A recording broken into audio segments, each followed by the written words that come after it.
Kenley Jansen has been placed on the 15-day injured list. Is this the last time we'll ever see him in a Boston Red Sox uniform?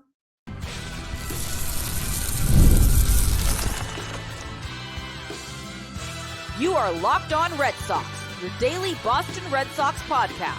Part of the Locked On Podcast Network, your team every day. Hello and welcome to Locked On Red Sox, your daily Boston Red Sox podcast, part of the Locked On Podcast Network, your team every day. I'm your host, Gabby Hurlbut, former ESPN social media associate and current host of the Boston Balling podcast as well. And I am here to bring you the latest in all things Boston Red Sox, Monday through Friday, straight to your favorite podcast feed. And it is all completely free. So you might as well tune in because Locked On is your team every single day. This episode is brought to you by Booking.com. Booking.yeah. The right stay can make you a fan of any city, even your baseball rivals. Book today on Booking.com, the official accommodation partner of Major League Baseball. Get the Booking.com app today. Happy Tuesday. Welcome to the show as we start to wind down the Red Sox season here this last week.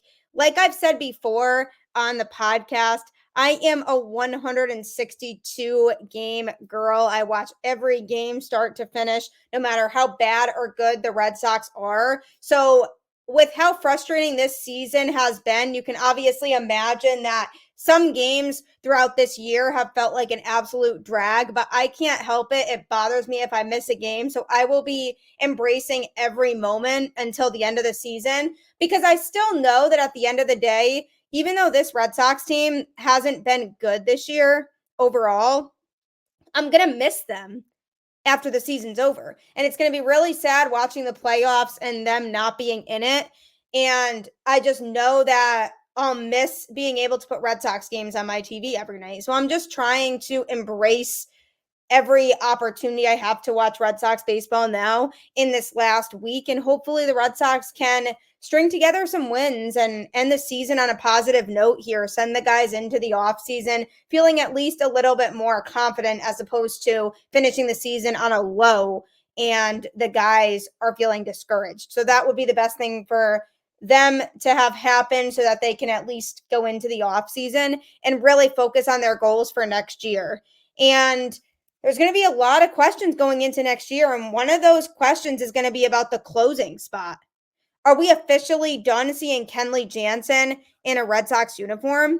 He will not be pitching most likely for the rest of this season, barring this big Red Sox comeback in which they make the playoffs and go deep. But most likely, he will not be pitching anymore for the Boston Red Sox this year. He will miss the final 6 games of the season after being placed on the 15-day injured list yesterday because of a sore right shoulder. So this is something that has kind of come up in the last couple of days for him. He struck out a batter in a scoreless inning on Sunday in the first game of that doubleheader against the Twins. And Alex Cora said after the second game that he had been sore and was likely to go on the IL. He was the NL saves leader with the Dodgers in 2017 and the Braves in 2022. He won a World Series title with LA in 2020. Pitched for Atlanta in 2022 before signing that 2-year contract with the Red Sox before the 2023 season. He has 447 career saves, the most among active players and the 4th highest total in MLB history. So he obviously has solidified himself as a Hall of Fame closer. There's no doubt about it that he will be going to Cooperstown when his career is over. But he's going to be 37 next week, and went 4-2 with a 3.29 ERA and 27 saves and 31 chances for the Red Sox this year, which was his 15th big league season. He'll become a free agent, though, following the World Series. And there's a big question surrounding whether the Red Sox are going to bring him back or not. And at this point, I don't see it for 2 reasons. One, I think from his perspective, he doesn't want to come back to the Red Sox because his time here hasn't exactly gone as planned for him. And he's alluded a little bit to the fact that he doesn't really plan on coming back to Boston next year. He's getting to the point in his career where he's probably thinking about retirement at some point soon. So if that's the case, he just wants to go somewhere where he can win. And we're not 100% sure that he could win in Boston right now is the whole problem. The Red Sox aren't in the best place right now to be able to confidently say that he can win with them. So I totally see him walking in free agency and going elsewhere. And from the Red Sox perspective, I don't see them bringing him back next year because they're going to want to secure a closer that's going to be useful for them in the long term. Jansen no longer is a long-term guy since he is on that tail end of his career and wants to go somewhere where he can win baseball games and potentially a World Series.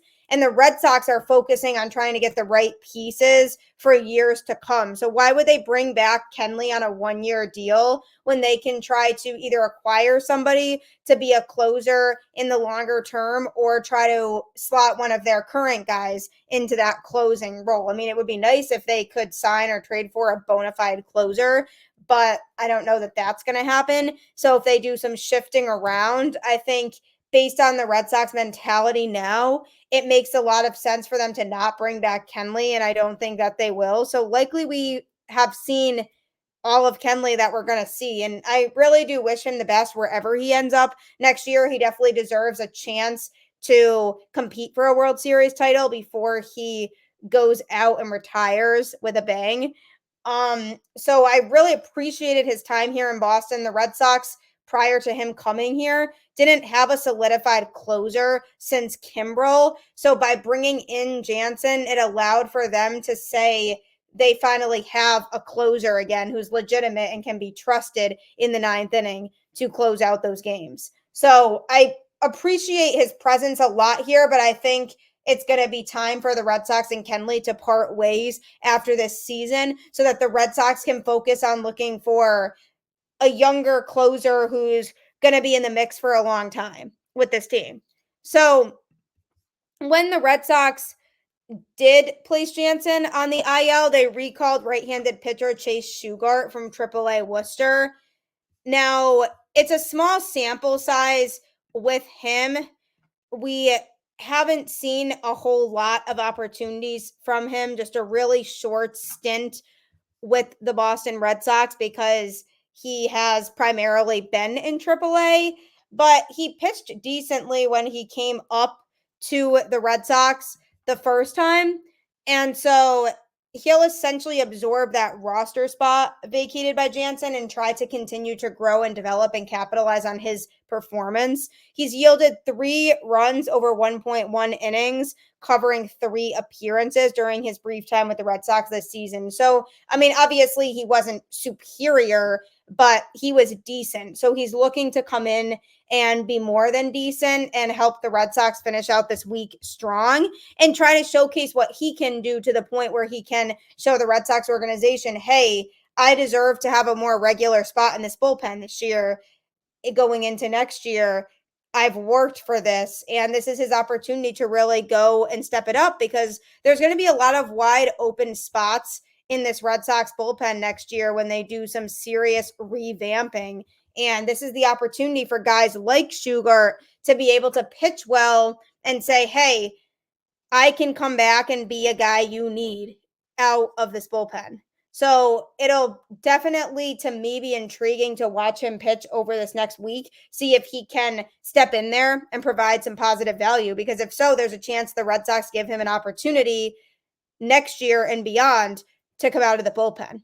Now, when it comes to who's going to be closing games now that Kenley's on the IL, Alex Cora said on Sunday that he will mix and match at closer with Justin Slayton and Chris Martin following this Kenley Jansen news. Slayton has looked really sharp since returning from his elbow injury last month, posting a 1.69 ERA and averaging 12.2 strikeouts to walks.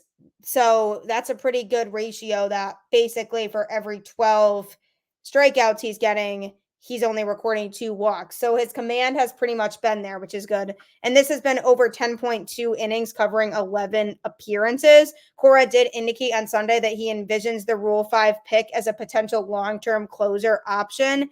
And he could be that guy for the rest of this week that the Red Sox play around with in the closing spot to see if that's something that he could potentially do. Because especially with Jansen being a free agent, it can't hurt for the Red Sox to play around with it and say, hey, what if Slayton is the guy? So it sounds like he's going to be somebody who the Red Sox might step into that role. Chris Martin also is a guy who is going to be a free agent. So it'll be interesting to see from a role standpoint who they decide to primarily go with in that closing role. But if they think Slayton has a shot to be the closer, why not give him those reps now? I'm definitely for it. Again, I really appreciate and will miss everything that Kenley Jansen has done in a Boston Red Sox uniform, but this feels like the end of that journey for the Red Sox as they look to revamp this roster going into next season. And I think they're going to find a more long-term closer option. Coming up next, Alex Cora seems to get this player thrown off a bit when it comes to his usage in the lineup. And he's been on a bit of a hot streak lately. So going to be trying to make sense of that next. Passion, drive, and patience. The formula for winning championships is also what keeps your ride or die alive. eBay Motors has everything you need to maintain your vehicle and level it up to peak performance. Superchargers, roof racks, exhaust kits, LED headlights, and more. Whether you're into speed, power, or style, eBay Motors has you covered. With over 122 million parts for your number one ride or die, you'll always find exactly what you're looking for. And with eBay Guaranteed Fit, your part is guaranteed to fit your ride every time or your money back. Because with eBay Motors, you're burning rubber, not cash. With all the parts you need at the prices you want, it's easy to make your car the MVP and bring home huge wins. Keep your ride or die alive at ebaymotors.com. Eligible items only, exclusions apply. eBay Guaranteed Fit, only available to U.S. customers. Literally was having a conversation with somebody yesterday about how little I actually know about cars. So eBay Motors has been an absolute lifesaver for me, and it could be that for you as well.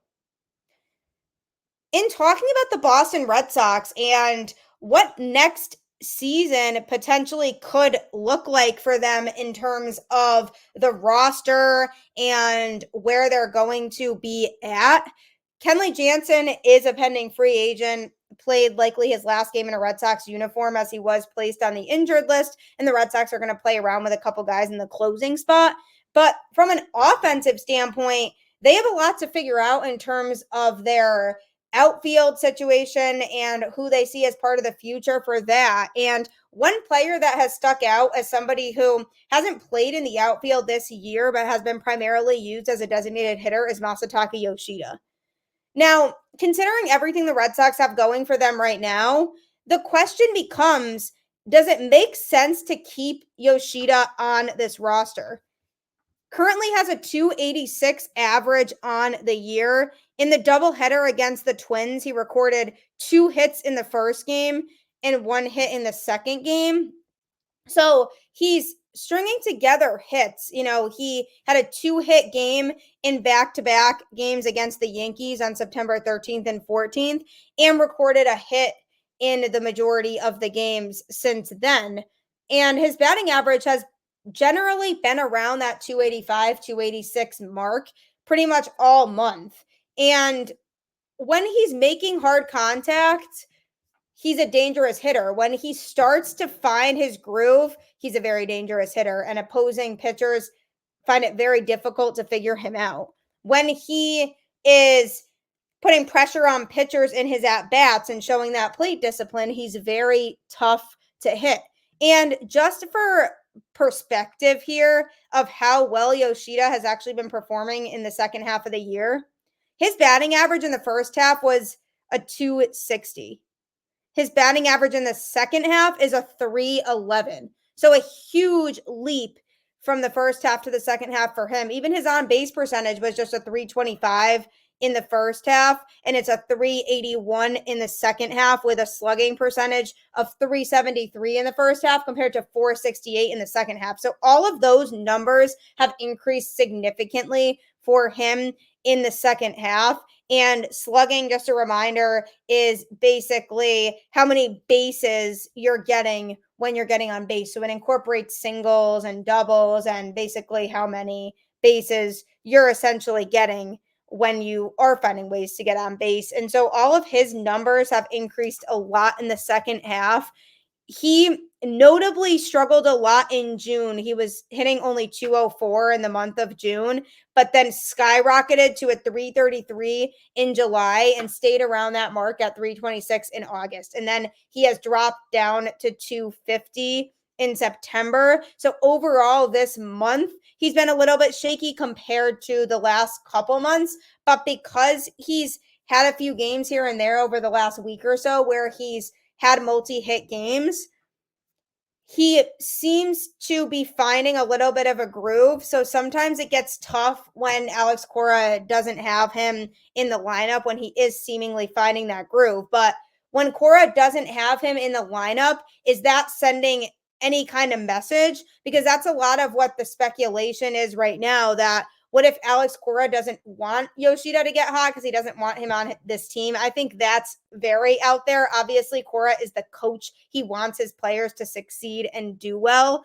And from the perspective of the Red Sox, they are trying to figure out what they're going to do with him. I mean, they have that contract of his that they're committed to. And I do feel like the contract is going to hold other teams back from wanting to be a trade partner for him with the Red Sox if they were to try to shop him this offseason, because he's making a good amount of money to be in a Boston Red Sox uniform. But it's not like he's stood out to an incredible degree to the point where teams are like, wow, he's so worth the money. Like, I'm willing to spend any type of cash to get him. Like, I don't think teams are going to be having that mindset necessarily about Yoshida. And I think it could cause the Red Sox, if they were to try to trade him, to not have as many opportunities in terms of the return that they would get for him, because teams would be hesitant to give up high caliber players knowing the contract that's in the mix, or they would work into the deal that the Red Sox have to take on some of his contract, kind of like they took on the bulk of Chris Sale's contract this year when he wasn't even pitching in Boston. So that's something to think about when it comes to Yoshida going into this offseason. Is he really good enough and consistent enough to the point where other teams could be like, yeah, let's do it. Let's commit to Yoshida. That's the problem that I have, because he hasn't really shown that capability of staying consistent. Because even that drop off to September, going from a 326 batting average down to a 250, I mean, if he could consistently stay around 285 or so, that would show consistency. Like, I'd almost rather not have him bump up from 204 to 333 and just have him stay in between those at 285 or 286 about consistently throughout the course of the season, because then at least you know he's able to be consistent and he can contribute more than half the time, and he can be somebody who is hitting above average still. So that's the biggest thing, is consistency. But you have to wonder why Alex Cora sometimes doesn't put him in the lineup when he starts to get on a hot streak. And it's hard to say because he needs rest. Because at this point, there's only a few games left in this regular season, to the point where these guys will all be in the offseason with ample time to rest soon enough. So it's like, why are we using the excuse of, oh, he's too tired? So I don't really think that's the case. I think it might be more a matchup thing, like a matchup based thing where he feels like Yoshida would struggle at the plate because of who's pitching.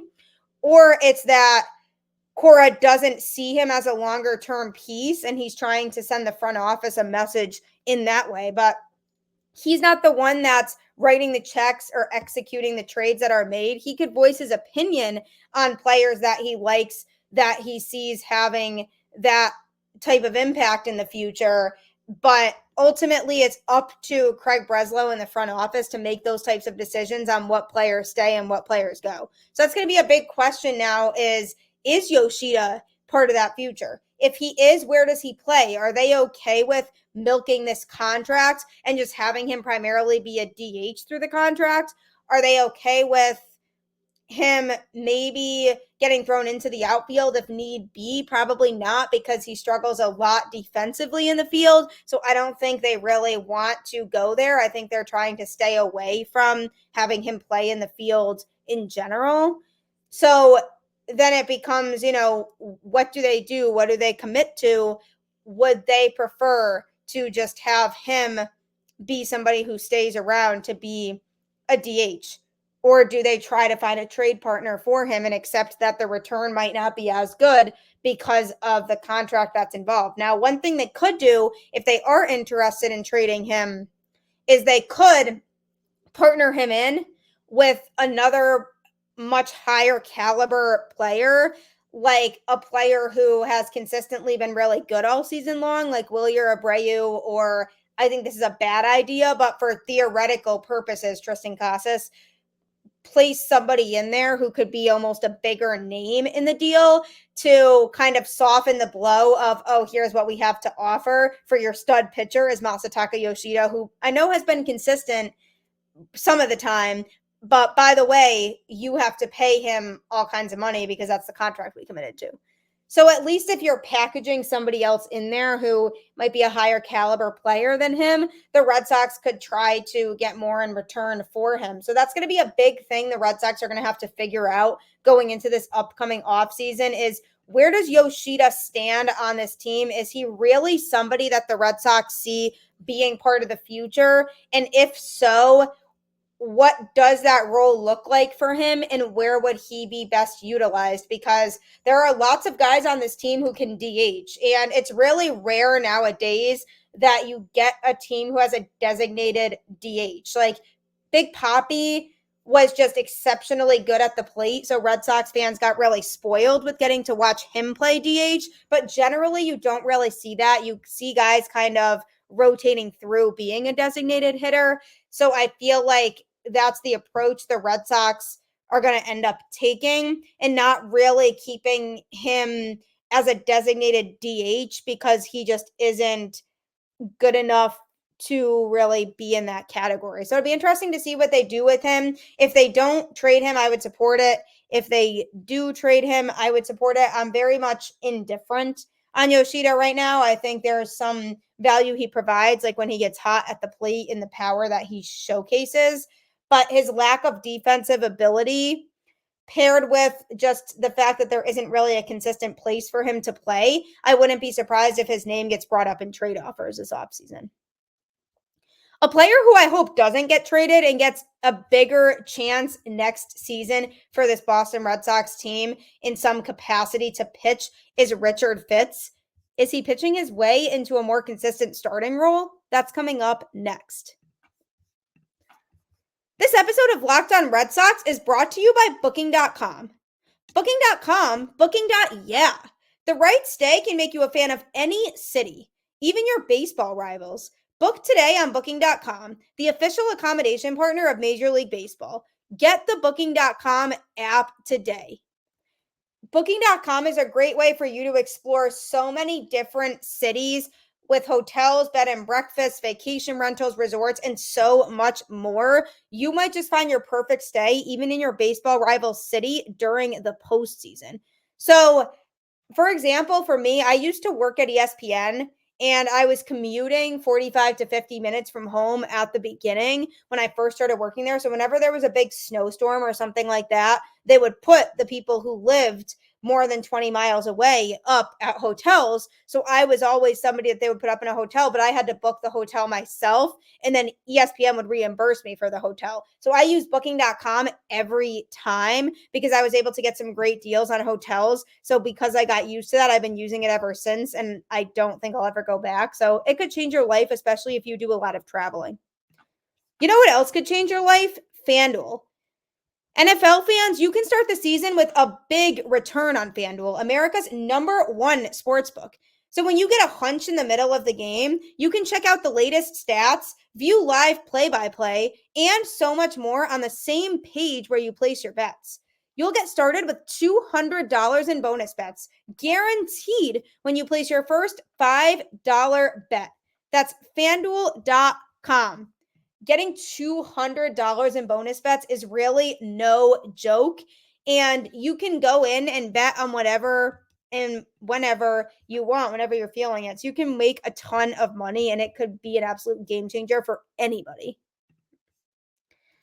In talking about the Red Sox future and next season and Kenley Jansen being shut down, the unknowns of what's going to happen with Masataka Yoshida's future, another guy who has really impressed so far in his short time with the Boston Red Sox is Richard Fitts, who was traded from the Yankees in the Alex Verdugo trade. The Red Sox also did get a couple other pitchers in that deal, and he has been dominant so far. He's actually one of two pitchers to begin their MLB careers with 3 scoreless starts of 5+ innings.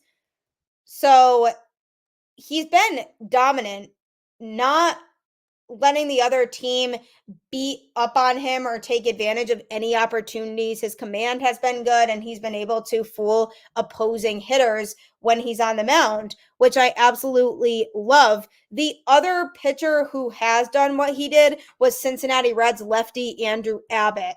So he joined some good company when he began his big league career with that 3 consecutive scoreless starts of at least 5 innings.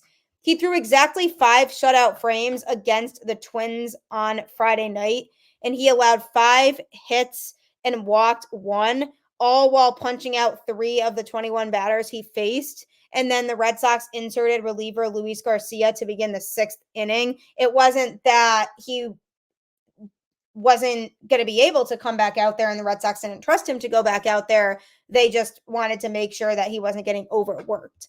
His fastball averaged 93.5 miles per hour on that game on Friday, and he generated 4 whiffs on 17 swings with that pitch. His other 4 swinging strikes came courtesy of his slider. So essentially, his fastball is his main pitch, 93.5 miles an hour. I definitely think he needs to get that velocity up if he wants to sustain long-term success with this Red Sox team or just in Major League Baseball in general. 93 isn't the fastest that we've seen, but I think he can get there over time as he's still pretty young and new to playing Major League Baseball. I feel like opposing hitters right now might be struggling with him because they've never seen him. With a lot of starting pitchers, the hitters that go up against them have seen them before, so they're used to the kinds of pitchers they are. But in this case, the other hitters haven't seen Fitz before, so there's a chance that because he's still fresh and they don't really know what to expect, that could be a reason why they're struggling against him. But the minute they figure him out, if his fastball velocity doesn't increase, he's going to start to struggle to be successful later on in the majors. Prior to his start on Friday night against the Twins, he had previously delivered 5 2/3 scoreless innings in his Major League debut against the White Sox. And then he threw another 5 shutout innings on the road against the Yankees. That start had to be particularly rewarding for Fitz since he was picked up by the Yankees after going to Auburn in the 6th round of the 2021 amateur draft. So after getting traded to the Red Sox last December as part of the deal that sent Alex Verdugo from the Red Sox to the Yankees, he probably felt like, oh, good, this is my way to show my former team that they made a mistake and shouldn't have traded me, which I love that gritty attitude if that's the case. The Red Sox also did obtain pitchers Nicholas Judas and Greg Weissert as part of the deal. Judas is still in the minors, but Weissert has been up and down this year for Boston. So still too early to say who actually won that trade, but Verdugo has struggled in New York this year. So when it comes to Fitz and this Red Sox rotation as a whole, what does this look like? Because what if he pitches well and the Red Sox like what they see from him and they feel like he has the recipe to be somebody who could pitch successfully out of this Red Sox rotation next year? Like, what if they decide they want to slot him in and then they're looking at Fitz, Houck, Bello and Crawford as the 4 instead of having Criswell or Whitlock be slotted into that 4th spot, because then you have Giolito still. So if Giolito's fully healthy by the start of the season and is able to come back, then you're looking at him being thrown in the mix too. And they still need to acquire a high-end starting pitcher, an ace caliber starter. So if you have mystery man, ace caliber starter, then you have Bello, Crawford, Houck. Then if you want to give Fitz a chance, that's giving you some wiggle room and flexibility in the chance that Giolito doesn't come back able to be as effective as he has been before. So because of that, and because having that opportunity to have that wiggle room is in place, it might make sense to consider Fitz in the rotation next year. So if I'm the Red Sox during the offseason and when spring training starts, I'm looking to have him work as if he's going to be a starter. So that way then he can get those reps in and get his feet wet in case the Red Sox make the decision that it does make sense to actually make him a starter for this Red Sox team next year. Because how great would that be if you have this kid who has been dominant so far that ends up being a starting pitcher for your team to begin the 2025 season? I mean, that would be pretty cool and a great moment for him. And it would be a way for Red Sox fans to feel better that, hey, we have some talent in this rotation. So definitely need to allow him to adapt and throw as if he was going to be starting. And then the Red Sox can look at what they have and be able to say, okay, so we have Fitz here. He could slot into the rotation or he could fit in a longer reliever type of role. We'll see what makes sense once we mix and match. But what I don't want to happen is for them to say, well, he doesn't have enough experience. Let's send him back down to AAA and let's bring somebody else up. And then that person ends up not being as good and not panning out. And then Fitz doesn't have the confidence because he got sent back down to AAA. So I feel like they should make a decision on him, whether they feel like he's a good fit to stay up in the majors or not. But I've been really impressed by what I've seen from him so far, his composure and complete control that he has on the mound. So I'm hoping we see more of him next year on a Red Sox rotation that desperately needs that kind of help and needs guys who are showing a semblance of being able to be dominant.